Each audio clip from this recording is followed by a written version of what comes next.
esta mesa para discutir el alcance de la resolución 0045, por la cual se declaran zonas de reservas mineras en la Amazonía colombiana y en el Chocó. Voy a contarles un poco cuál va a ser la metodología y el contexto de esta mesa. Mi nombre es Wendy Arenas, directora de la organización ALISOS y directora estratégica de la Alianza Amazonas 2030. Como ustedes saben, Amazonas 2030 es una iniciativa de la sociedad civil, de la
de las intervenciones son preguntas o comentarios muy puntuales. Les vamos a solicitar que por favor se limiten en las exposiciones que tengan que hacer para que podamos efectivamente tener un diálogo entre todos. No siendo más, Beatriz, entonces.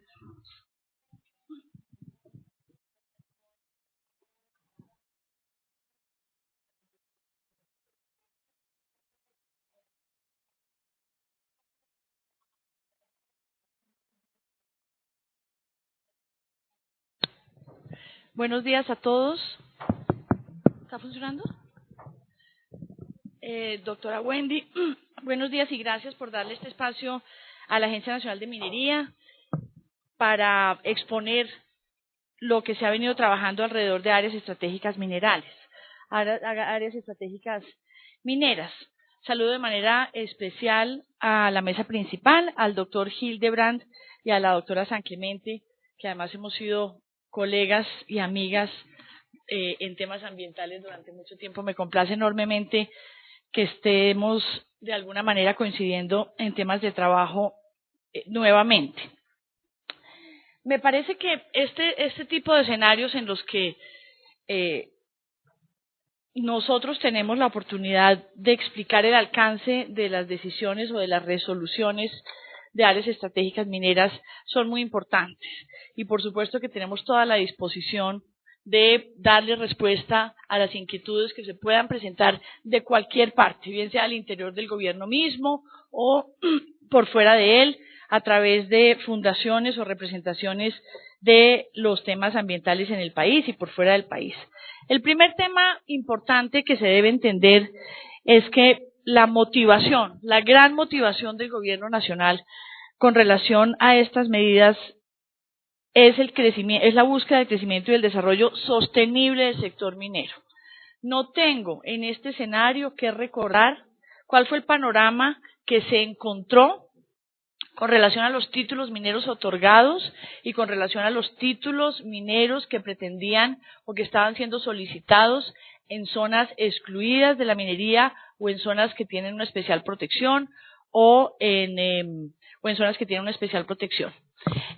Me tengo que devolver un poco, por llamarlo de alguna manera y de forma respetuosa, sin dejar de reconocer que seguramente hubo muchas actuaciones correctas, pero este desorden en los títulos, lo que en su momento el gobierno llamó la Feria de los Títulos Mineros, llevó a que el gobierno nacional reevaluara si primero en el tiempo, primero en el derecho, con sistemas claramente que podían ser vulnerados, era la forma más estratégica de adelantar la minería en Colombia. Y en ese momento entra el Plan Nacional de Desarrollo. Y el Plan Nacional de Desarrollo le da entonces al gobierno nacional un instrumento para ordenar la actividad minera, para hacer de la actividad minera una actividad planificada y ordenada. Nosotros queremos minería, sí, queremos toda la que sea posible, pero la queremos hacer bien y que Colombia sea un modelo, no solamente en los temas ambientales, sino también, y muy importante, en los temas sociales. Para nosotros, el modelo que se venía implementando en ciertas zonas del país llevó a una proliferación de títulos. Hoy tenemos 9.124 títulos activos y tenemos conflictos en muchas áreas del país, además de que en muchos de los casos seguramente no tenemos a los operadores o a los concesionarios más idóneos. Un sector de la economía colombiana podría decirnos en este momento, ni nosotros podemos decir que hemos desarrollado a la fecha una actividad minera planificada y ordenada. Creo que aquí se han dado dos desarrollos muy importantes en términos, repito, de estrategia de mediano y de largo plazo. La primera decisión que la tomó el gobierno, la expidió en su momento el ministro Cárdenas, fue la declaratoria de minerales estratégicos. Ya nos vamos a referir a ella en detalle. Y la segunda, la declaratoria de áreas estratégicas mineras. Es decir, hoy por primera vez el gobierno nacional tiene dos instrumentos administrativos que por supuesto reposan o que por supuesto se han podido expedir porque la ley nos lo permite y con una motivación, repito, de interés público, donde la declaratoria de la ley 685 nos dice su actividad es una actividad de interés público y lo que le corresponde a usted como ministerio y agencia es fomentar una exploración técnica y una explotación técnica de los recursos mineros. Y aquí, repito, los componentes más importantes son el ambiental y el social. Vamos a la segunda diapositiva. Esta es la declaratoria de los minerales estratégicos. La resolución se expide en el año 2012, en este año, en el mes de enero, la expide el Ministerio de Minas, es la resolución 180102, y lo que se ve aquí en el mapa es básicamente la localización hasta donde se tiene conocimiento. Este es un tema muy importante, no sé si hay alguien del Servicio Geológico Colombiano acá, está el IGAC que también conoce mucho de estos asuntos, y me parece, y lo que se mapea acá o lo que se presenta acá entonces es la localización de estos minerales estratégicos hasta donde el conocimiento va. Y el conocimiento, la información que nosotros tenemos del Servicio Geológico Colombiano es que hoy en Colombia, y esa es una tarea que tenemos hacia adelante para el sector minero y el sector ambiental para profundizarlo, tenemos el 51, o se conoce el 51% del territorio colombiano en geología. En estudios geoquímicos o en información de geoquímica el 30% y en geofísica el 5%. Es decir, nosotros realmente tenemos una tarea y un reto hacia adelante, la tiene el Servicio Geológico Colombiano, de conocer en detalle, de conocer mucho más en detalle cuál es verdaderamente el potencial minero. Y yo creo, y lo hemos conversado con el ministro, que se deben diversificar las fuentes de información. Nosotros desde la agencia no creemos que se deba monopolizar el conocimiento del suelo y del subsuelo en el Estado mismo, sino que debemos buscar formas para que otros actores entren en la provisión de información de suelo con relación a los minerales que allí se puedan encontrar. Teniendo en cuenta entonces esta información provista por el Servicio Geológico Colombiano, se identificaron, repito, 11 minerales estratégicos que representa de todas maneras para comenzar una tarea un importante potencial minero. Otro insumo adicional al conocimiento desde el punto de vista geológico, geofísico y geoquímico fue la información del inventario minero, que eso por supuesto incluye información de ocurrencias, prospectos, mineralizaciones y minas existentes. Y lo que hizo en su momento el Servicio Geológico Colombiano, el hoy Servicio Geológico Colombiano, fue que identificó repito, las áreas con potencial para definir áreas de reserva estratégica del Estado. Así las denomina la ley, así las hemos trabajado y así las vamos a trabajar en adelante. Vale la pena aquí anotar que el níquel no se incluyó en esta primera resolución de minerales estratégicos. Ustedes saben que tenemos una operación muy grande en el departamento de Córdoba.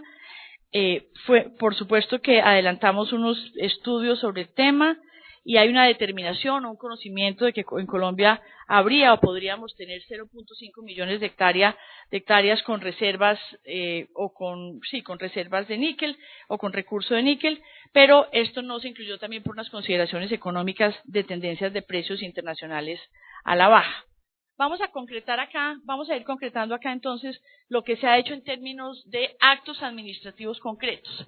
El primero, expedido en febrero del año 2012, la resolución 180241, la expide el Ministerio. Aquí ya estamos hablando de resoluciones de reserva de áreas. Ya hablamos de minerales estratégicos. Devolvámonos un segundo a la anterior. No, vale la pena porque no las leí, no sé si todos las alcanzan a ver desde allá. Nuestros minerales estratégicos, esto acá no tiene ningún orden especial. Oro, cobre, hierro, platino, carbón, coltán, potasio, magnesio, fosfato y uranio. Y la cifra que se encuentra a la derecha, y por supuesto, doctora Wendy, doctora Xiomara y todos, esta información es totalmente pública, está en las resoluciones y en la presentación que nosotros hagamos es totalmente de ustedes. Y ahí está valorado el volumen de área que de acuerdo con la información que tiene hoy el Servicio Geológico Colombiano estaría el área donde podríamos tener hallazgos de esos minerales. Vamos entonces a los actos administrativos de las áreas estratégicas mineras. El primero, expedido en febrero del año 2012 por el ministro Cárdenas, en la resolución 180241, donde se hace una reserva de 2.9 millones de hectáreas. Lo que se estima es que podremos sacar de 2.9 millones de hectáreas unos procesos licitatorios replicando, repito, la experiencia de la Agencia Nacional de Hidrocarburos mediante bloques o rondas para 313 bloques en estas áreas que estamos señalando. Sobre los tiempos y la dimensión de los tiempos en los que los bloques se sacan al mercado, esa es información que iremos dando en la medida en que el Servicio Geológico Colombiano nos provea información precisa que le dé a quien va a participar como un potencial concesionario información suficiente, repito, desde el punto de vista del conocimiento del suelo que le permita hacer una apuesta para participar. Este es un proceso licitatorio donde quien pretenda entrar tiene que tener, por supuesto, una información básica sobre qué es lo que podría haber allí en términos de recursos minerales.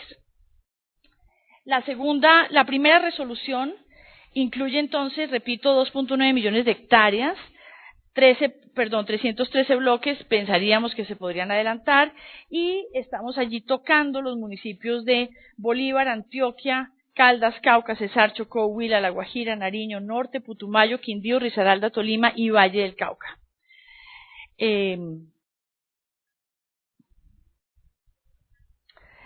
Nosotros, digamos, en este primer paquete o en esta primera resolución, que son solamente 2.9 millones de hectáreas, estaríamos pensando que podríamos abrir 313 bloques, contrario a la que ya vamos a ver, la recién expedida, donde reservamos 17.6 millones de hectáreas para 202 bloques. La diferencia en el número de bloques básicamente atiende a que en la región andina, y ustedes que son conocedores de este sector, tiene un nivel de titularidad minera de mayor complejidad y donde hay unas operaciones muchísimo más o hay mayor densidad en estos procesos de titulación. La segunda área, de 17.6 millones de hectáreas, estaríamos pensando trabajar allí 212 bloques, es una apuesta de más mediano plazo. ¿Por qué? Porque tenemos menos conocimiento de lo que tendríamos allí, de lo que tenemos en la zona andina o en el primer bloque o en la primera reserva que sacamos. Esto incluye los departamentos de Amazonas, Guainía, Guaviare, Vaupés, Bichada y Chocó. Yo quiero repetir acá el único objetivo nuestro y la única motivación de la autoridad minera y del Ministerio de Minas es hacer un desarrollo de minería de forma organizada en lo ambiental y en lo social. Es decir, evitar que continuemos acá llegando en primero del tiempo, primero en el derecho, con operaciones que primero o no responden a una estrategia de desarrollo minero del país, o seguramente no podríamos tener control sobre la calidad del concesionario como nos ha pasado a la fecha. En este momento nosotros tenemos casi, repito, más de 9.100, cerca de 9.150 títulos con operaciones activas. Estamos entrando en un proceso de fiscalización y estamos muy seguros que ese proceso de fiscalización nos va a ratificar la necesidad de haber acudido a instrumentos como este, donde hay una minería planificada, una minería responsable. Estaba hablando con la doctora Xiomara, por ejemplo, de la importancia de coordinar. Nosotros vamos a fiscalizar todos los aspectos de un título minero, desde revisión documental con la relación donde se revisa si las pólizas están al día, si escribirse pólizas, si los contratos están vigentes, hasta una revisión en campo con unas visitas, 1, 2 o 3 visitas las que se requieran al año. Esto no se ha hecho jamás en la historia, para todos estos 9.150 títulos, donde por supuesto también revisaremos, y lo queremos hacer de la mano de la autoridad ambiental, quien sea que el ministerio diga si vamos a trabajar con las corporaciones o vamos a trabajar con el ministerio mismo en los aspectos ambientales. Porque por supuesto que los contratos de concesión contemplan aspectos ambientales e incorporan las licencias ambientales que han sido necesarias para el otorgamiento de los mencionados títulos. Entonces, ahí nosotros, doctora Xiomara, tenga la tranquilidad que tenemos todo el interés de trabajar de la mano del Ministerio de Medio Ambiente para que la fiscalización sea una fiscalización integral y nos permita tomar decisiones en el corto plazo para seguirle mostrando al país y al sector ambiental en particular y al sector social y a las entidades territoriales que nosotros lo queremos hacer, que Colombia lo debe hacer, pero que lo queremos y lo debemos hacer de la forma más sostenible. Colombia no puede pretender promover un sector minero donde hay huellas de daños ambientales, donde puede haber huellas de falencias en materia social en las poblaciones que afecta y donde definitivamente hay, por ejemplo, o donde no se cumplen condiciones mínimas de seguridad para el minero. Tenemos que, digamos, ordenar la casa, en ese proceso estamos, pero estamos ya, digamos, arrancando con claridad a saber cómo se puede hacer de manera planificada, organizada y ambientalmente responsable, que es claramente a través del instrumento de minerales estratégicos y de áreas estratégicas que se establece en estas dos resoluciones. Importante para quienes han estado vinculados a este sector desde hace ya tiempo. Nosotros teníamos en estudio 14.000 títulos mineros que estaban radicados. Había solicitudes desde 1965. El Ministerio de Minas se pone en la tarea con Ingiominas, hoy Servicio Geológico, ahora Agencia Nacional, para depurar todo ese pasado. La noticia es mapas de superposición, que acá conocemos muy bien, en parques nacionales, en el IGAC, en ecosistemas y en todas partes la conocemos en el Ministerio de Minas. Los mapas donde había una superposición escandalosa en áreas excluidas de la minería desaparecen. De 14.000 solicitudes que teníamos represadas, y me corrige el doctor Julio Rojo que me acompaña acá, que es encargado de la vicepresidencia de titulación y contratación de la nueva agencia, estamos rechazando el 97%. Esa es una noticia para nosotros extraordinaria, aunque seamos promotores del sector de minas. Nosotros somos los promotores del sector de minas, pero sabemos que lo tenemos que hacer bien hecho. Entonces, los antiguos mapas que se llevaban al Congreso, que los ministros de Medio Ambiente llevaban al Congreso y los sectores ambientales a los foros, desaparecen. Un salpicado de puntos en todo el mapa donde pasábamos capas y capas de superposiciones desaparece completamente. Estamos limpiando el sistema para asegurar que no puede haber ni títulos vigentes en áreas excluibles. Esos temas los tenemos que trabajar, y con Parques ya empezamos una tarea específica, porque Parques tiene la facilidad de que conoce muy bien su territorio. Entonces, con Parques estamos entrando a meternos desde demandas y lo que tengamos que hacer para definitivamente reversar esas operaciones. Y lo vamos a seguir haciendo, doctora Xiomara, con otros ecosistemas sensibles o donde tengamos conflictos con el medio ambiente, porque esas situaciones las hay. Eso es con relación a títulos otorgados. Y con relación a títulos a ser otorgados, repito, lo que estamos haciendo es limpiando el sistema y estamos evacuando el 2 de agosto, es decir, en menos de un mes, Colombia podrá ver unos mapas, repito, completamente limpios. Si de 14.000 el 97% de las solicitudes fueron rechazadas, claramente no vamos a tener aquí una escandalosa superposición en áreas protegidas que nos lleve a pensar que Colombia está admitiendo cualquier cosa en su sector minero. Porque ese es un país que es incapaz de promover a nivel internacional o a nivel local cualquier desarrollo hacia adelante, porque no está mostrando responsabilidad en el tema.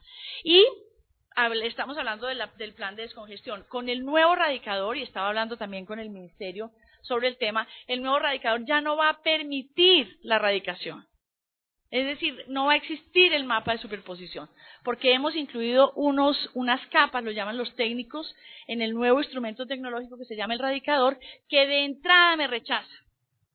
Si el título minero tiene una pretensión de estar localizado en un parque nacional, no entra al sistema, no lo puede radicar. Es un tema absolutamente sencillo. Ustedes saben que la radicación es una radicación electrónica, la puede hacer cualquier persona desde cualquier parte. Hoy vamos a contar con un sistema mucho más robusto, lo desarrolló ISA para nosotros y ahí tenemos que coordinar acciones con el IGAC. Y ese sistema más robusto, más seguro, totalmente invulnerable, lo que pasa es que permite, uno, que no se vulnere el primero en el tiempo, primero en el derecho, porque en ese mecanismo sí seguimos, en esa ventanilla única vamos a seguir trabajando con primero en el tiempo, primero en el derecho. Es otro capítulo distinto a bloques.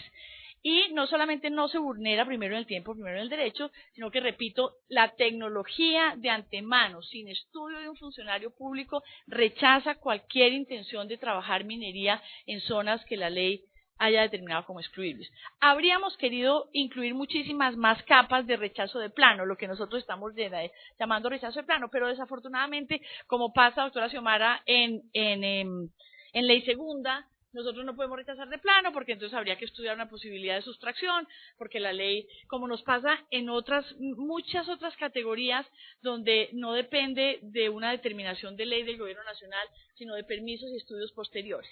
Pero lo que queremos hacer realmente en el tiempo es ir incorporando todas estas categorías de restricción o categorías donde hay alguna restricción y ojalá hacerlo de manera sistemática, de manera que no tengamos, digamos, la carga administrativa que se tuvo en este caso y que el proceso sea muchísimo más transparente y muchísimo más limpio. En el plan de descongestión, y para acá íbamos nosotros, en esta segunda resolución nosotros reservamos o bloqueamos 17.6 millones de hectáreas. Con el plan de descongestión y los rechazos que hemos hecho, estamos incorporando, sumándole a estos 17.6 millones, 120.000 hectáreas, que eran pretensiones sobre áreas protegidas. Entonces esto vuelve y se congela. Dice, no señor, esto no se habla, digamos, estas áreas quedan estas áreas quedan como parte de la reserva, y hay un tema muy importante acá, y es que se respetan, por supuesto, las solicitudes vigentes, radicadas en legal y debida forma, las tuvimos que seguir estudiando, no las podíamos ir respetar, ya las estamos evacuando, y entonces en la medida en que el título se otorgue, queda titulado porque no está en un área prohibida, porque no tiene ninguna restricción, y en la medida en que el título no se otorgue por alguna razón, sencillamente queda con la categoría de área protegida. Es decir, queda excluido de la resolución de bloques. Ya vamos terminando. ¿Cuál es el alcance realmente de las áreas estratégicas y qué es lo que nosotros queremos hacer?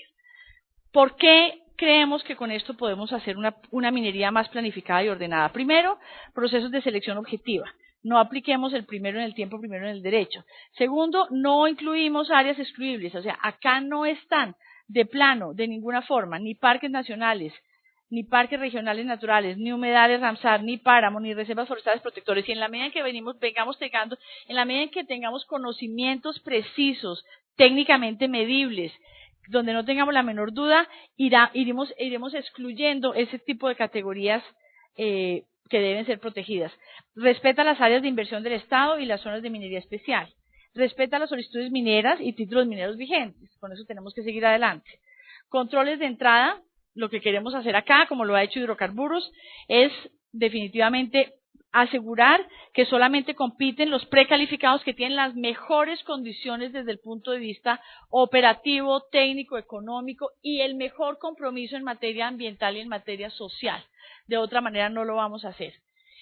Énfasis en la licencia social y en la licencia y en la protección ambiental, ya lo he dicho, y afectación de minería, y la afectación de minería en las áreas sería mínima porque solamente concederíamos o haríamos la concesión, otorgaríamos la concesión sobre el área que efectivamente se requiere para el proceso de exploración o de explotación de la minería. Buscamos, repito, promover el desarrollo ordenado y planificado del sector, en el que se haga un aprovechamiento racional de los 10 minerales estratégicos que hemos trabajado antes y que ha identificado el país, y, repito, con unas cláusulas muy rigurosas con relación a temas de comunidades, a temas de medio ambiente y, por supuesto, a temas sociales en las poblaciones donde tienen afectaciones las minas. Nos corresponde a nosotros, como Agencia Nacional de Minería, como lo hizo la Agencia Nacional de Hidrocarburos en su momento, establecer los términos de referencia y los requisitos objetivos para escoger las propuestas que ofrezcan las mejores condiciones en las materias que acabamos de decir y los mayores beneficios para el Estado y para las comunidades que se ubican en estas zonas. ¿De qué estoy hablando acá? De pliegos. De acá lo que vamos a hacer acá son grandes procesos licitatorios con base en las zonas y los minerales a los que nos hemos referido. Quisiera terminar acá con 2 diapositivas más. ¿Qué había en la segunda declaratoria de los 27.6 millones? ¿Qué encontramos nosotros acá? Digamos, el área inicial que identificamos era de 22.3 millones de hectáreas. Terminamos con un bloqueo de 17.6 millones de hectáreas. Repito, estamos pensando allí que podríamos trabajar en 202 bloques. Ahí tendríamos 15% del territorio nacional como potencial de trabajo. El potencial minero de nuestros minerales estratégicos está señalado aquí. Tenemos uranio, conocimiento de que habría algunas posibilidades de tener uranio, coltan, oro, hierro y platino, de acuerdo con los colores que se señalan en el mapa. Y lo que hemos encontrado en este potencial minero, lo que hemos encontrado acá, o una de las motivaciones, para que vamos a decirlo con claridad, una de las motivaciones, este tema lo trabajamos con la Fundación Alisos también, una de las motivaciones es que comenzamos a ver una proliferación de solicitudes de títulos en estas áreas. Entonces, no solamente teníamos un conocimiento geológico, geofísico y geoquímico básico, sino que la demanda de alguna manera se estaba moviendo hacia allá. Y pensamos, o pensó el Servicio Geológico en su momento, si la demanda se está moviendo hacia allá, es porque definitivamente tenemos que ponerle mucha atención para que ese desarrollo se haga de manera ordenada. No repitamos el Cauca, no repitamos el Chocó, no repitamos lo que ha pasado en muchas partes de Boyacá y Cundinamarca con carbón, sino hagamos una cosa planificada y ordenada. De hecho, hoy hay solicitudes vigentes, que son las que estamos evacuando, 961 solicitudes vigentes, y tendríamos o estarían tomándose 4.7 millones de hectáreas de esta subzona del país. Entonces, ahí está la importancia.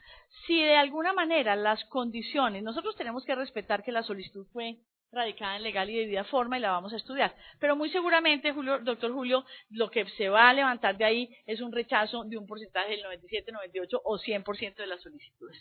Yo creo que desde el punto de vista de prevención de daño ambiental, esta es una de las medidas más audaces que se ha podido hacer en el gobierno. Lo que nosotros estamos evitando precisamente es que entre la minería desordenada, entre la minería especulativa con adquisiciones de títulos para comprar y revender con otros, y por supuesto desaparezcan los carteles, por llamarlo de alguna manera, o los grupos que han venido manejando esta titularidad minera sin tener un genuino interés en hacer la tarea de minería y hacerla bien, como nosotros en el gobierno la queremos hacer. El área inicial, ya lo dije, eran 22.3 millones, el área final identificada 17.6, y ahí excluimos, por supuesto, ya los títulos y las solicitudes vigentes y las zonas mineras indígenas. Por último,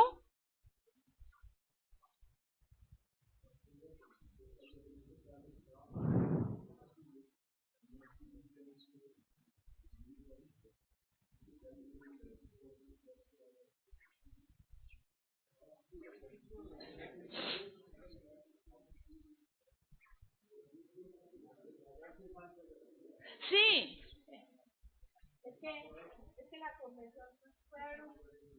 No, pero es posible que en el computador esté bien, pero que se vea aquí. Pero este es el azul oscuro. ¿Estamos de acuerdo? Y el coltan, las reservitas de coltan serían este oscuro. ¿Estamos de acuerdo? Bueno. Última diapositiva, y acá termino yo. ¿Qué había en esta zona de la Amazonía colombiana? Entonces, primero, la zona tendría un área total de 24.6 millones de hectáreas y allí en este momento hay 4 parques nacionales naturales muy importantes. El Tuparro, que tiene más de 1,5 millón de hectáreas, Puinahuay, que tiene 1.1 millones de hectáreas, Nucac, 890.000 hectáreas y Apaporis, 1.6 millones de hectáreas. Quiero hacer énfasis en este tema. Esta resolución lo que hace una vez más es volver a demarcar y volver a reiterar lo que ya está en la ley. Acá, en estos parques donde nosotros tenemos, donde es un área excluible de la minería, no puede haber actividad minera de ningún tipo. No la presenten, ni por primero en el tiempo, ni primero en el derecho, ni por procesos de bloques, ni por absolutamente de ninguna manera. Estamos entonces mapeando no solamente las zonas donde se puede hacer, sino volviendo a reiterar aquellas donde no se puede hacer. Sigamos. Reserva forestal. Ahí tenemos, esto es una gran porción del territorio, 14.2 millones de hectáreas de esta zona del país, doctora Xiomara lo conoce muy bien, hacen parte de la reserva de la Ley Segunda del año 59. Tenemos adicionalmente resguardos indígenas, 70 resguardos indígenas, 3 zonas mineras de comunidades indígenas que suman 15 millones de hectáreas y 55, no, esos son 15 y 55.000 hectáreas respectivamente, repito, entre reserva indígena y zona minera de comunidad indígena. Los potenciales mineros, entonces ya hablamos, digamos, de las zonas excluibles y en los potenciales mineros, ya lo señalamos por colores, tendríamos, lo que más tendríamos o podríamos tener allí sería oro, uranio, coltan y hierro. Por último, el área, eso es 20 de julio, 20 de junio. 20 de junio. El último mensaje, el área estratégica minera se expide por resolución del 20 de junio del 45 y toma un área total de 17.089.000 hectáreas. Yo cierro acá con esta presentación que espero que haya sido suficientemente clara. Acá está el doctor Julio Rojas, que conoce muy a fondo y muy en detalle el tema, que nos puede, por supuesto, con más claridad y con mayor conocimiento, dar respuesta a las preguntas en la medida en que se quieran presentar las preguntas. Repito, la motivación del gobierno es una motivación de protección ambiental y de querer hacer de la minería una minería responsable en lo social y, por supuesto, respetuosa de las comunidades que se impactan y, lo más importante de todo, una minería sostenible en el tiempo. Por una razón, porque no somos capaces de vender un sector minero, de vender un país con potencial minero, a menos que lo estemos haciendo bien. Con esto cierro y muchas gracias. Muchas gracias, doctora Beatriz. Vamos a darle, yo sé que hay inquietudes, preguntas, seguramente van a pedir aclaraciones. Vamos a, de todas maneras, a anotarlas para cuando se abra el foro de la conversación. Mientras tanto, le vamos a dar la palabra a la doctora Xiomara San Clemente del Ministerio del Medio Ambiente. Xiomara, tienes 10 minutos, máximo 15. Bueno, muy buenos días a todos y todas, a la directora de la agencia minera, a la Fundación Alisos, con el Programa Nacional 2030 y todas las entidades que lo componen, a WWF. Para nosotros, desde el Ministerio de Ambiente, consideramos muy importante el fortalecimiento del sector minero.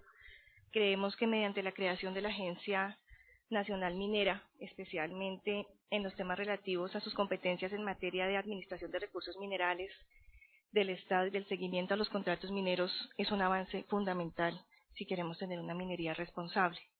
Consideramos también que este fortalecimiento pues incluye los recientemente otorgados recursos de regalías que permiten una adecuada fiscalización, y en este sentido tal y como lo conversamos unos minutos antes, ese 2% de regalías que fueron licitados en el proceso, necesitamos articular esto con el sector ambiental. No se deben replicar esfuerzos, es necesario coordinar con las corporaciones autónomas regionales, dado que la mayoría de la minería en este momento está siendo licenciada por las autoridades ambientales regionales y en algunos casos también por el Ministerio, solamente la gran minería. Entonces sí es muy importante garantizar que esos recursos de fiscalización permitan fortalecer también el sector ambiental para que de una manera adecuada se pueda implementar el régimen sancionatorio ambiental a la par del régimen sancionatorio minero.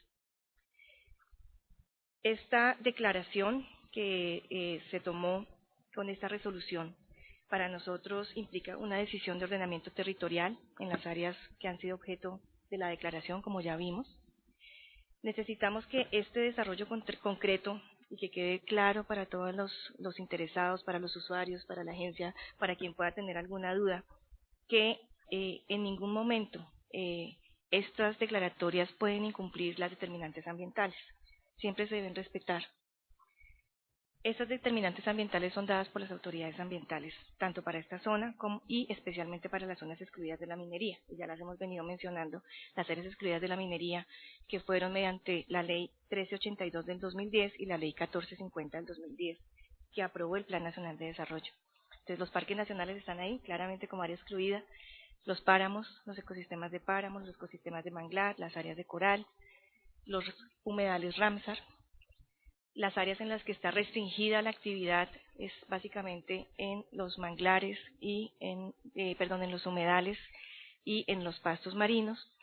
Y eso es muy importante no perderlo de vista. Y tal como vimos en la presentación, las áreas excluidas, y esperamos que en el catastro minero y que así sea, no se permita ni siquiera la erradicación. Y esa es una muy buena noticia, que las áreas excluidas, tal y como están en el 1382 y en el 1450, queden de plano excluidas porque así lo estableció la normatividad. Las autoridades ambientales, y esto lo hemos analizado de una manera muy detallada, pues no ven en ninguna forma afectadas sus competencias para regular y planificar la gestión de los recursos naturales renovables y de los ecosistemas en esta zona, en virtud de esta declaratoria de área minera estratégica. Esto tiene que ser también muy importante. Esto no limita para nada la función y las competencias ni de la Agencia Nacional de Licenciamiento Ambiental ni de las autoridades ambientales regionales en la región. De esta forma, las autoridades ambientales continuarán ejerciendo sus competencias en materia de otorgamiento o negación de licencias ambientales, permisos, concesiones y demás autorizaciones necesarias para el uso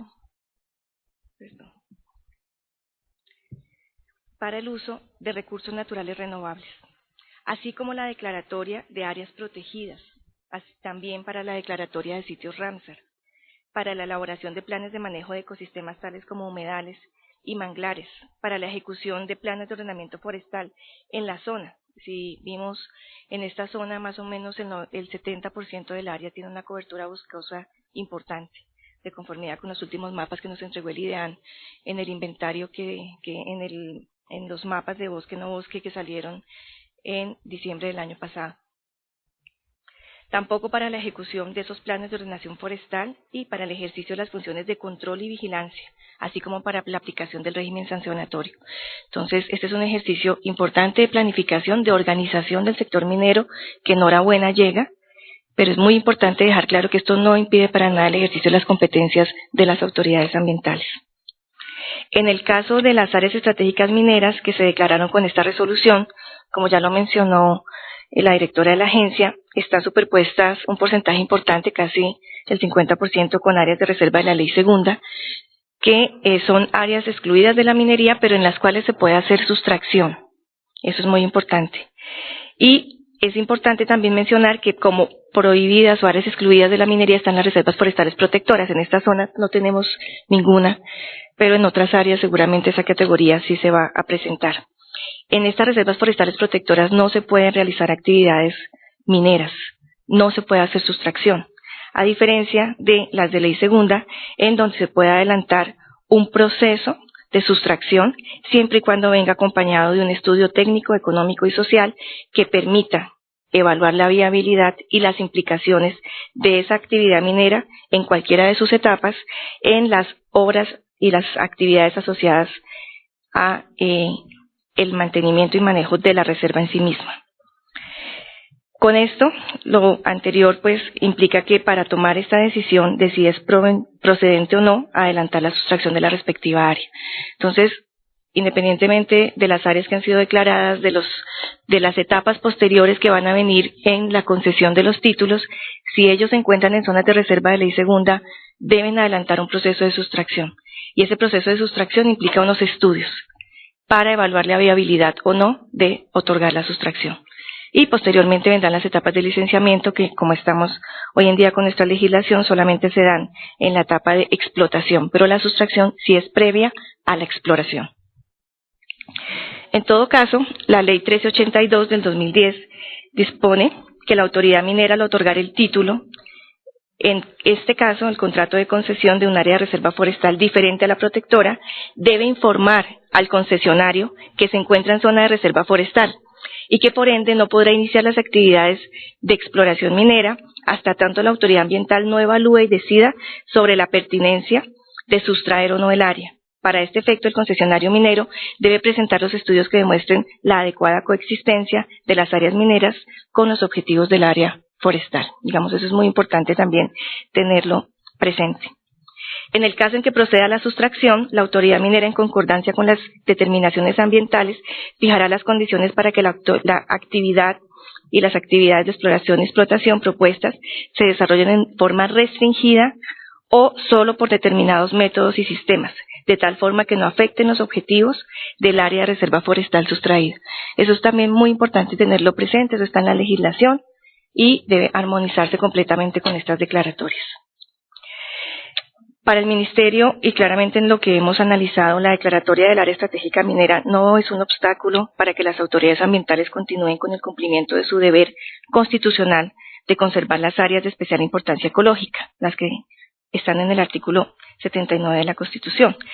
Se considera que la declaratoria o la declaración de áreas estratégicas mineras es una herramienta de planificación del sector minero que se debe articular a la planificación ambiental para adelantar los procesos de selección objetiva para los minerales determinados como estratégicos en la región. Eso es muy importante tenerlo en consideración. La misma creación de la agencia minera señala que su objeto es administrar integralmente los recursos y debe promover el aprovechamiento de los mismos. Y es muy importante resaltar que en el artículo 3 de la creación de la agencia señala que debe ser en coordinación con las autoridades ambientales. Y esperamos y estamos seguros que esa coordinación la vamos a lograr, que vamos a poder articular lo que sea necesario para garantizar que la fiscalización minera se dé de una manera adecuada, que las concesiones que provengan de estas áreas incorporen también consideraciones ambientales para que estén articuladas de una manera adecuada. Finalmente, es importante señalar también que la Corte Constitucional ha señalado en varias oportunidades que la colaboración de la autoridad minera en el caso del concepto previo que se exige para la declaratoria de áreas protegidas de la Ley 1382 no puede en ningún caso limitar ni condicionar la pertinencia y la competencia de la autoridad ambiental en esta materia. Por ello, se requiere una colaboración oportuna del Ministerio de Minas para rendir los conceptos previos no vinculantes que necesitamos para la declaratoria de áreas protegidas, para la declaratoria de sitios Ramsar, ya que la demora en rendir estos conceptos puede constituirse en un obstáculo que imposibilite o condicione en la práctica la competencia de la autoridad ambiental, lo que resulta inconstitucional.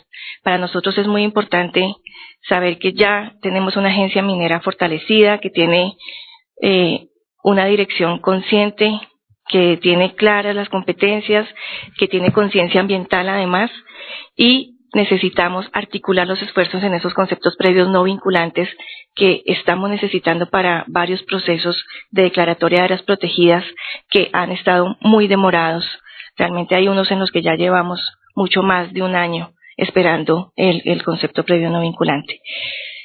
Consideramos y finalmente para nosotros es importante que este ejercicio de planificación se articule y se armonice con la normativa ambiental, se articule y se armonice con los sistemas de planificación ambiental, con las determinantes ambientales y con las demás áreas excluidas y restringidas que tenemos en los procesos mineros. Esos son nuestros comentarios frente a la resolución.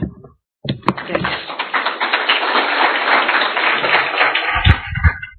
Muchas gracias, doctora Xiomara. Le voy a dar la palabra a Marilu Higgins, directora de WWF. Bienvenida, Marilu. Muchas gracias. Muy buenos días a todos. Agradezco la invitación para participar en este panel y esperemos poder hacer unos aportes concretos y útiles para enriquecer la discusión. Sin embargo, considerando que es un espacio corto y de diálogo ex post a una resolución ya hecha, es importante definir claramente los próximos pasos con el fin de evaluar de manera más integral las implicaciones de esta resolución conforme a los principios constitucionales y frente a las políticas normatividades en desarrollo y vigentes sobre esta materia. Como ejemplo, esto tomando una decisión sin contar con el Código Minero, con claras reglas de juego, ya que se encuentra en discusión y va a ser objeto de ajuste. Como comentarios generales, es importante reconocer que el gobierno sí ha hecho muchos avances para organizar mejor el sector minero y la institucionalidad. Eso ha sido comunicado en diferentes foros y claramente expresado por la presidencia de la agencia, presidente de la agencia. Y con la creación de la Agencia Nacional de Minerales, la reorganización de Ingeomenas, de ordenar el proceso de concesión, esos son importantes avances. Igualmente, de promover rondas y tomar los aprendizajes de la Agencia Nacional de Hidrocarburos sí es otro aspecto muy importante. Pero esta selección basado más en lo que está en esta resolución está basado más en criterios económicos. Realmente en el documento hay mínimos discursos sobre los aspectos de inversiones sociales y ambientales necesarios. No obstante, consideramos que cualquier proceso de ordenamiento de territorio debe respetar los derechos que tienen las comunidades étnicas y tradicionales asentadas, tal como establece el convenio 169 de la OIT.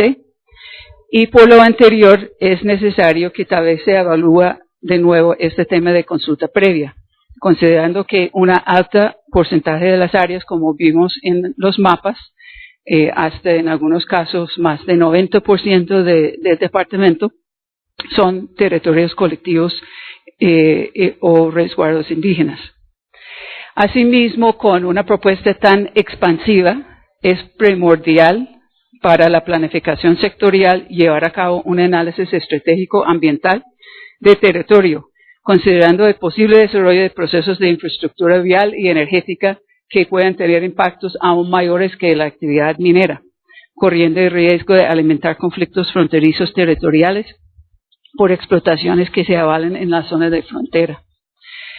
También el concepto de reserva minera plantearía que tal vez de pensarlo en un horizonte un poco diferente.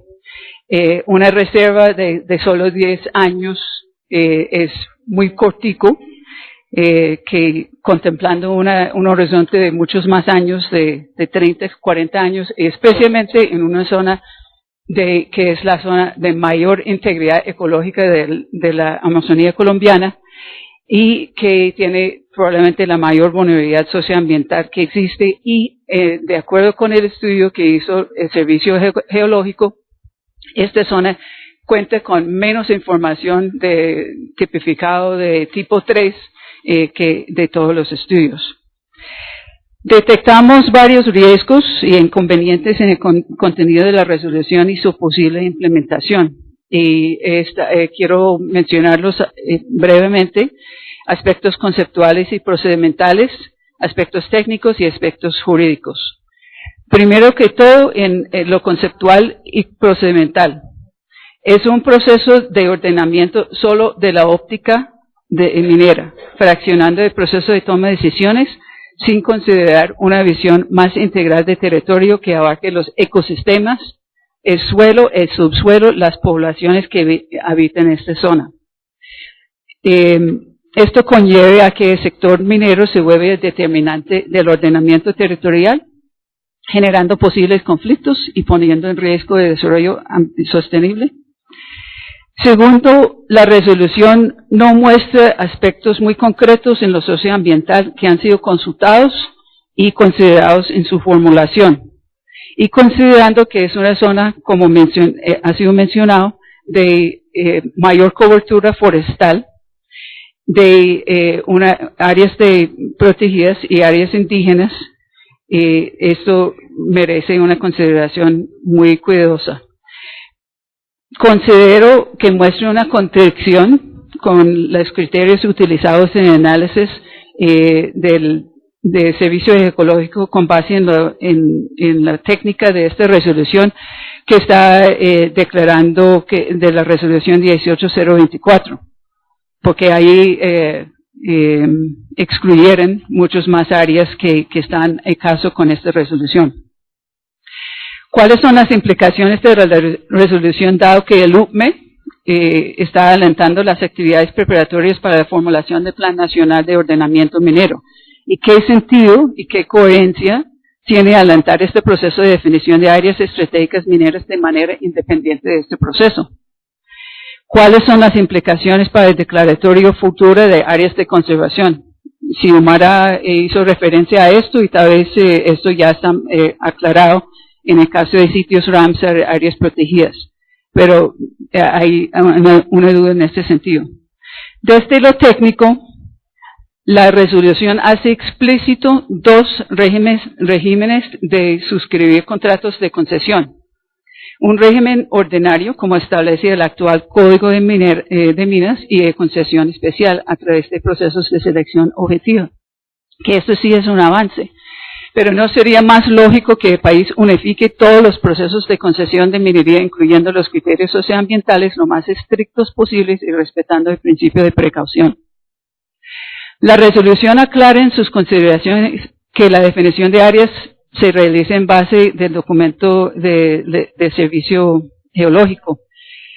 Sin embargo, deja unas inquietudes en el sentido de esas tipificaciones, porque tipo 1 son las zonas de mayor conocimiento, el tipo 3 siendo las zonas de menor conocimiento, y en el caso de esta resolución son casi todos tipos 3 de menor conocimiento.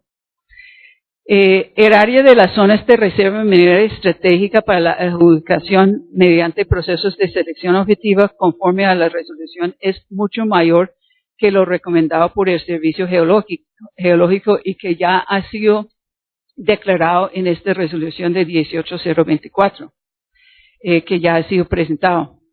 Entonces, en esta resolución y lo que sale de este estudio, no de las áreas estratégicas no incluyen áreas en la región amazónica de proponerlos como áreas estratégicas mineras. Entonces no es claro cómo es la base técnica de esta resolución en este sentido. Y desde el punto de vista técnico, ¿cuál es la lógica utilizada en la definición de los 201 bloques? 200 son específicos en términos de tamaño, área, y de áreas muy pequeñas hasta más grandes, y su ubicación por municipio, y un bloque de 201 con más de 17 millones de hectáreas cubriendo el total o casi el total de los departamentos de Guainía, Valpés, Guaviare, Amazonas y Bichada. Entonces es difícil de entender esta lógica. Finalmente, desde lo jurídico. Los territorios de negritudes se ponen en mayor riesgo porque en el párrafo en que habla de zonas excluidas de la resolución no alude a estos territorios de posible explotación. Es discutible el argumento de no someter esta resolución a consulta previa porque se trata de una mera expectativa. El convenio 169 de la OIT obliga a los gobiernos a consultar a los pueblos interesados mediante procedimientos apropiados y en particular a través de sus instituciones representativas, cada vez que se prevean medidas legislativas y administrativas susceptibles de afectarlas directamente. Esta resolución la responsabilidad remite a los eventuales concesionarios, lo que es aún más discutible.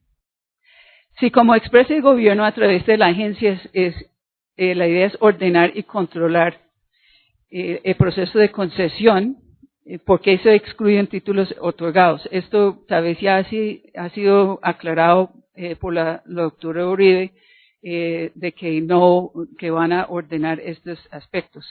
Y por otro lado, cómo se articula este proceso de declaratorio a procesos de formalización de la actividad minera. Queremos hacer un par de recomendaciones sobre esas reflexiones en términos de pasos a seguir. Propondremos que realmente sería lógico de suspender la resolución hasta que la legislación e institucionalidad minera estén más desarrolladas y que haya avances significativos en el ordenamiento integral de territorio y minero liderado por el UPME en colaboración con todas las entidades relevantes. Eso ya está en proceso, entonces tal vez estamos, como decimos en inglés, poniendo the cart before the horse. También enfocar más los esfuerzos en poner en orden en casa, mantener este moratorio sobre nuevos títulos. Eso es importantísimo, que están tomando este proceso, limpiando las concesiones, hasta que haya cumplido una revisión rigurosa de los existentes y los procesos de formalización. Y evaluar frente a los desarrollos y ajustes de código minero el concepto de reserva, considerando los anteriores planteamientos y llevar un proceso inclusivo de consulta previa con la sociedad civil, etnias y otros sectores. Tal vez en algunos años vamos a tener tecnologías y posibilidades de explotar en una forma lo más avanzado posible.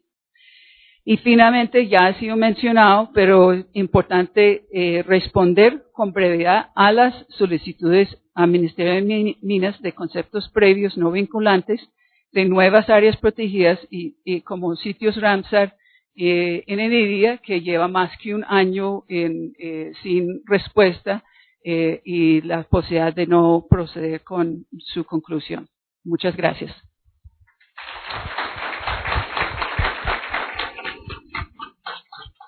Muchas gracias, Marilú. Hay preguntas puntuales a la doctora Beatriz, pero vamos a darle la palabra a Martín y después empezaremos y abriremos la ronda y Beatriz tendrá la primera palabra de esa ronda. Muchas gracias. Bueno, buenos días a todos y muchas gracias aquí al 2030 por haber abierto este espacio. Pues yo considero que si miramos el Amazonas y pensamos en minería en el Amazonas, uno de los problemas fundamentales es que no conocemos el Amazonas. No tenemos estudios, no conocemos la biodiversidad, no tenemos estudios adecuados de realmente cómo funciona. Y no tenemos tampoco estudios desde el punto de vista étnico, de conocer los pueblos indígenas, su cosmovisión y su forma de pensar y de ver el mundo. Y estas son cosas fundamentales antes de pensar en la minería. Porque si vamos nomás a, por ejemplo, la cuestión étnica, Colombia es un país que se define como multiétnico y pluricultural. Por lo tanto, por encima de la minería está el respeto a las demás culturas, a su cosmovisión y a su manera de pensar. No podemos avanzar nosotros de una manera un tanto colonialista, de pensar que podemos entrar en estas regiones a explotar su suelo, así sea de la nación o del Estado, como dicen. Y simplemente para pasar por encima de otros pueblos que son parte de Colombia y que el acuerdo fundamental de la Constitución es reconocer a estos pueblos y que esos pueblos nos reconozcan y que conjuntamente construyamos este país. Y esto lo estamos desconociendo, no digo únicamente en esta resolución, sino en muchos aspectos. Eso tenemos que sentarnos y pensar y ver y hablar con ellos, escuchar y conocer. Y la biodiversidad es fundamental porque ante el cambio climático, ante el papel que juega el Amazonas en el cambio climático, si consideramos que según los modelos de cambio climático, el área mejor, con mayor posibilidad de resiliencia, la que tiene mayor resiliencia en toda la cuenca amazónica es el noroeste amazónico donde estamos nosotros, y esto se debe a que es la área de mayor humedad, en parte por la cordillera de los Andes y la formación Roraima se acumula la humedad. Entonces el gran peligro que tenemos, o sea, la gran posibilidad que tenemos es que ese sea quizá el último refugio ecológico del Amazonas tal como lo conocemos con el cambio climático, y esto es según los modelos que existen hoy en día en Brasil, en Inglaterra, en diferentes partes. Y el gran peligro que tiene es la intervención humana.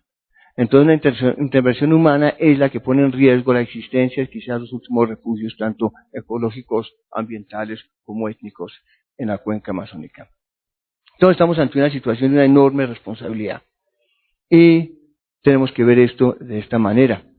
Por otra parte, tenemos también una carencia enorme de institucionalidad en el Amazonas. Ni las instituciones mineras ni gubernamentales en general están presentes en el Amazonas. Y si no tenemos una capacidad institucional de supervisar, de mirar y de controlar la situación, es una irresponsabilidad entrar a hacer minería de cualquier tipo en la región. Y más allá de la institucionalidad, tenemos que hablar de la gobernabilidad o gobernanza, la gobernanza ambiental. No solo son las instituciones mineras que se tienen que articular con las ambientales, con la infraestructura y las demás, sino que tienen que estar sentados en un espacio y estar coordinando con la población local. No tenemos gobernaciones, un gobernador rara vez dura más de 2 años en el Amazonas, lo mismo los alcaldes. No tenemos una capacidad institucional más allá de la minera ni la otra tampoco, ni tenemos espacios de participación de los habitantes locales y de los pueblos indígenas. No hay una gobernanza. Sería irresponsable entrar si no hay una gobernanza. Ya veníamos discutiendo, y lo mencionó Beatriz, con Alisos, y yo tuve la oportunidad de participar de manera informal en unas discusiones con el Ministerio, con Geominas, sobre estos temas de que antes de que entre la minería a la zona hay que dar unos pasos fundamentales. Y esto significa que deberíamos poner una moratoria a la minería hasta que no tengamos las condiciones suficientes y necesarias de hacer lo que hemos llamado una minería responsable, porque evidentemente que una minería se puede hablar sostenible en el tiempo, pero no es sostenible por definición, pero sí una medida responsable. Entonces tenemos que crear esas condiciones, lo cual implicaría una moratoria. No es en ninguna manera una contradicción esta resolución con una moratoria general en el Amazonas. Podríamos hablar que esto es estratégico y lo dejamos quieto. Me parece un paso enorme lo que ha hecho esta resolución de parar todas estas solicitudes caóticas, desordenadas, que iban a crear un caos enorme. Eso me parece un paso adelante. Me parece un paso adelante también de que estén poniendo un orden fundamental, pero no es suficiente. Tenemos que dar una moratoria, tenemos que ir más allá. Yo diría que tendríamos como 3 niveles o 4 tal vez. Yo diría que el ideal, después de hacer todos los estudios, después realmente de comparar con el resto de los países, de comparar con las reales necesidades de nuestro país, con las condiciones biológicas, étnicas y demás, y con el cambio climático, quizá, y de pronto llegamos a la conclusión que no se puede hacer o que no es conveniente hacer minería en la Amazonía. Simplemente no, por muchos años. Porque no es conveniente ni para Colombia, ni para lo local, ni para lo nacional, ni lo internacional. No es conveniente. El segundo nivel sería que después de hacer todos los estudios, que debemos una moratoria y hacer todos los estudios necesarios y pertinentes, lleguemos a la conclusión, mire, se puede hacer minería aquí en el Piedemonte por una razón, se puede hacer minería en otro lugar. Se podría llegar a esa conclusión. Fue muy importante lo que acaban de mencionar, la infraestructura. No hay infraestructura en la región. Implicaría abrir infraestructura, que llevaría a colonización, que llevaría un desastre a la región. Es acabar con la región, poner carreteras. Y aún en los ríos es muy cuestionable porque hay mucho raudal, tocaría romper para hacer carreteras, y esto jalona, toda minería jalona, no solo la colonización, sino jalona toda clase de descomposiciones, de alcohol, de prostitución, de violencia, toda clase de daños. Acaba con la diversidad porque terminan haciendo cacería y alimentándose de la región, acabando con la biodiversidad. Poluyen el agua, tiene unos impactos enormes y tenemos que sopesar eso, inclusive en el punto de vista económico. ¿Qué nos costará más al país o qué nos beneficiará más? ¿La plata de las regalías o tener que pagar nosotros, el Estado, y el Estado es el país y el país somos nosotros con nuestros impuestos, tener que pagar por las externalidades, por los impactos ambientales, sociales, por las enfermedades que se generan, por el desorden de orden público. Hay muchos problemas que entran, que evidentemente este acta no toca. Este acta o esta resolución sí habla de poner orden, pero habla de abrir las puertas a la gran minería en un tiempo que aquí han dicho con un cierto pronto, es decir, promover esto. Entonces, yo creo que el ideal es realmente analizando, quizá el ideal, podríamos llegar a esa conclusión, es no hacer minería. El segundo nivel es, después de todos los estudios y todos los impactos y analizarlo, decir quizá en algunos lugares. El tercer nivel es este, ponerle orden primero, por lo menos decir, paremos estas resoluciones, pongámosle un mínimo de orden, y el peor nivel de todos es el del desorden que teníamos antes de esta resolución. Yo creo que en esto damos un pasito, pero no es de ninguna manera suficiente, ni es suficiente para abrir la puerta a la minería. No debería ser esto, ya con esto podemos hablar de minería estratégica en el Amazonas. No, tenemos que hacer todos los estudios realmente y conocer, no solo por encima, no unos cuantos biólogos, ir a fondo a conocer lo biológico, lo étnico, qué implica la infraestructura, dónde hay minería realmente importante, cuál es el cambio climático, etcétera. Analizar esto y sopesarlo. Después de sopesar, y eso nos puede tomar 5 o 10 años, pues hagámoslo. Hagamos una moratoria por ese tiempo, hagamos estos estudios, y cuando los tengamos, vemos si hay que hacer minería o no hay que hacer minería, si tenemos la tecnología, no la tenemos, cuál es el impacto, y yo creo que es fundamental. Esto es un primer paso, pero yo considero que no es suficiente, ni es una base suficiente para comenzar a hablar de minería en la región. Faltan los demás estudios. Gracias.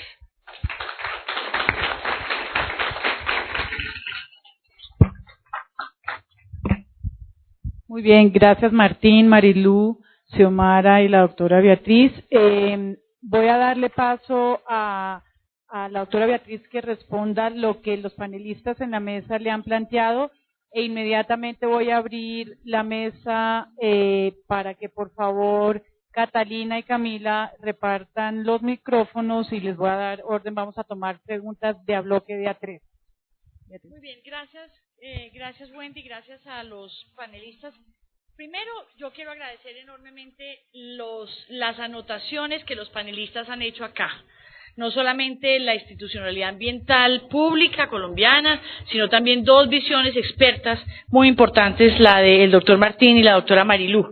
Y esto nos da, y aquí es un mensaje para nosotros como agencia, elementos adicionales para continuar este proceso de promoción de este instrumento. Porque yo sí creo genuinamente que es una medida sobre todo ambiental y tenemos que ser capaces de promoverla así y de hacerla digamos lograr transmitir el mensaje de manera correcta. Un poco la premura en la expedición de la resolución, doctora Marilú, y la falta de consulta, si así se puede calificar, no me estoy refiriendo a la consulta previa, sino a unas mesas de diálogo con el sector ambiental mucho más amplias, era la necesidad o el interés del señor presidente de promulgar esto en Río Más 20, y así se hizo. Yo creo que ya había llegado a la agencia hacía unos pocos días.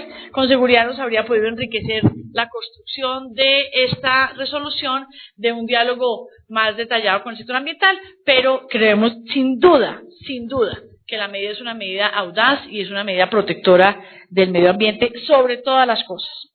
El doctor Martín tiene, o lo ha expresado en un lenguaje, en mi opinión, muy adecuado. Esta no es sino una decisión de moratoria de la actividad minera hasta que tengamos condiciones adecuadas para entrarle a este territorio, que es un territorio frágil y que es un territorio importante para el país y para el mundo, que debemos proteger de manera especial. No sabemos a dónde vamos a llegar. Como dice el doctor Martín, ¿podemos hacer minería sí o no? No sabemos. Lo que teníamos que mandar era una señal ya de que este territorio no se puede tocar en ningún modelo de concesión. La doctora Marilú dice, entonces no otorgue permisos con ninguna modalidad. No lo puedo hacer, porque la ley no me permite cerrar la ventanilla a solicitudes de títulos primero en el tiempo, primero en el derecho. Teníamos que bloquear el territorio, de otra manera me van a seguir llegando. Ahí les mostramos, tenemos 969 solicitudes sobre estas áreas. Y no vamos sencillamente ni siquiera a hacer un esfuerzo institucional para estudiarlas, donde no queremos que entre una minería desordenada. No queremos que entre una minería desordenada definitivamente, y una minería que no cumpla con requisitos sociales y ambientales de altísimo nivel y enormemente rigurosos. Y voy a comenzar a dar respuestas acá.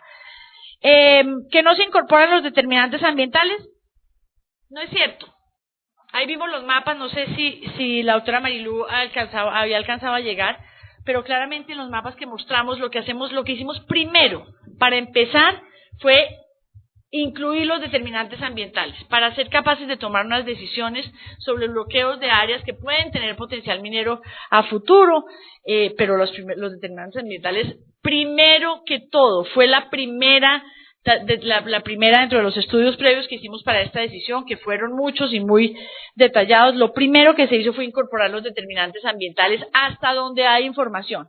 Y aquí quiero decir una cosa muy importante, doctora Xiomara y todos, en la medida en que el sector ambiental oficial provea información nueva, esas áreas serán excluidas de los bloques. Mañana hay una declaratoria de un parque, o mañana hay una declaratoria de una nueva zona, yo no tengo el conocimiento técnico suficiente, pero de una zona sensible ambientalmente que no se puede tocar, esa determinante se incorpora a un ex post, aunque ya haga parte, aunque ya tengamos unas zonas con potencial minero. No solamente consideramos las determinantes ambientales, sino que incluimos un trabajo muy juicioso en el tema de la capacidad institucional local, la problemática social, la realidad cultural y otros temas importantes como el tema de la infraestructura. Martín ha tocado un tema muy importante que es el tema de la institucionalidad.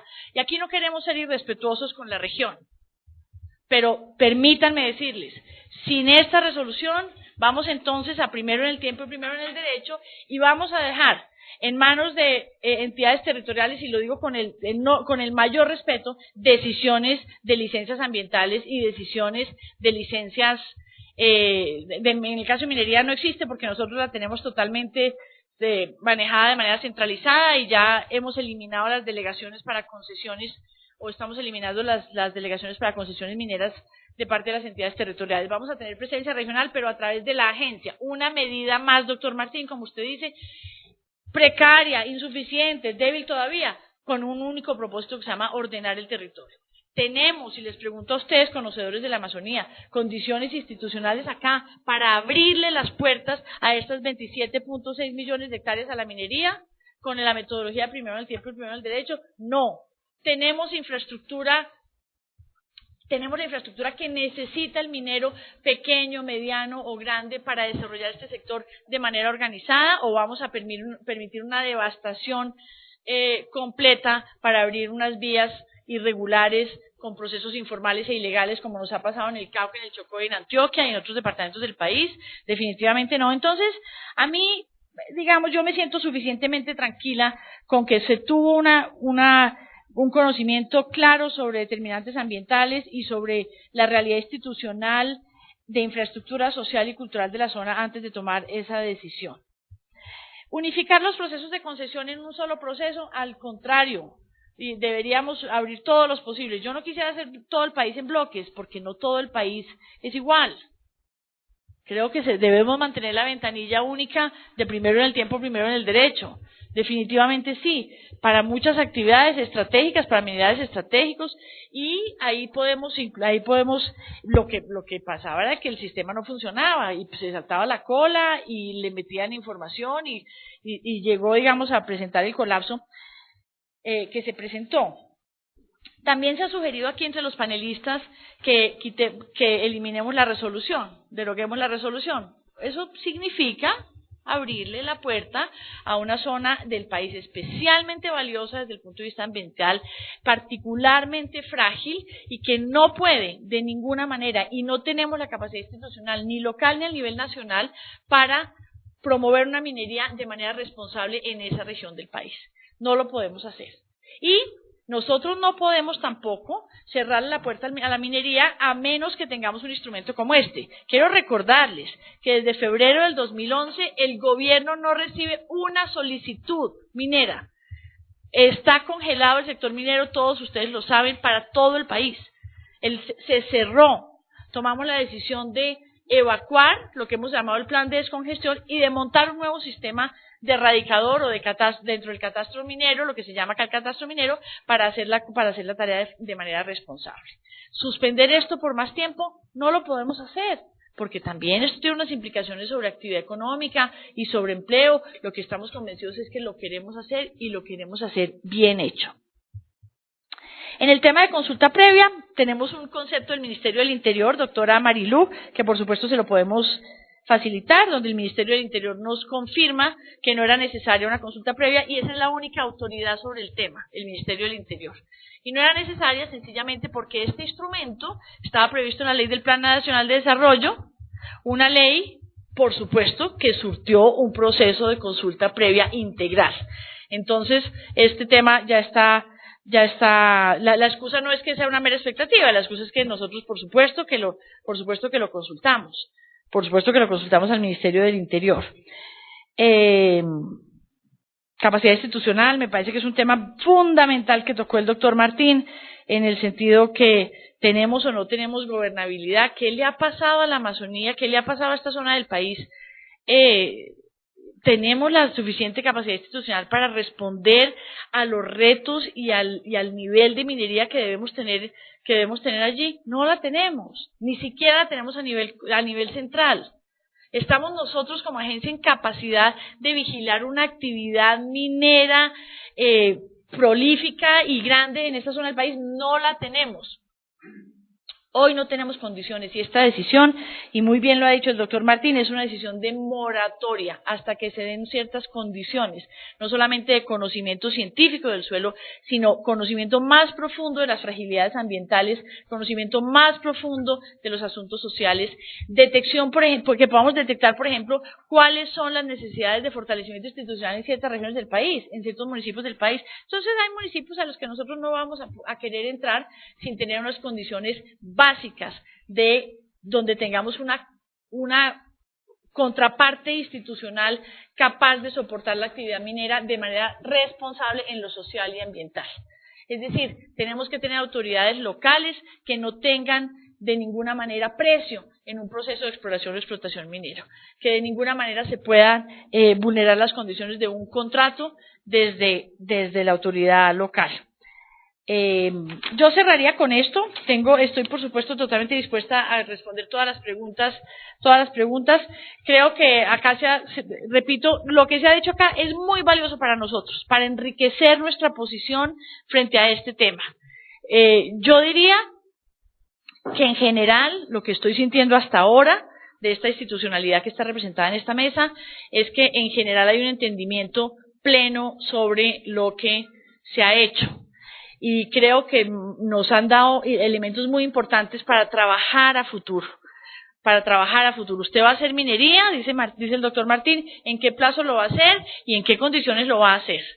¿Usted cómo va a verificar que va a tener las condiciones y el conocimiento suficiente, por ejemplo, sobre los asuntos ambientales para hacer minería? Y también nos ha abierto la puerta a algo que nosotros no la tenemos cerrada, y es que usted quizás ahí no va a hacer ninguna minería. Ese es un tema que por supuesto para nosotros no está descartado. De manera que yo cerraría acá y quedo por supuesto con el doctor Julio Rojas totalmente disponible para responder preguntas. Y doctor Julio, si tuve imprecisiones en algún tema, por supuesto hagamos aclaraciones. Gracias. Gracias, Beatriz.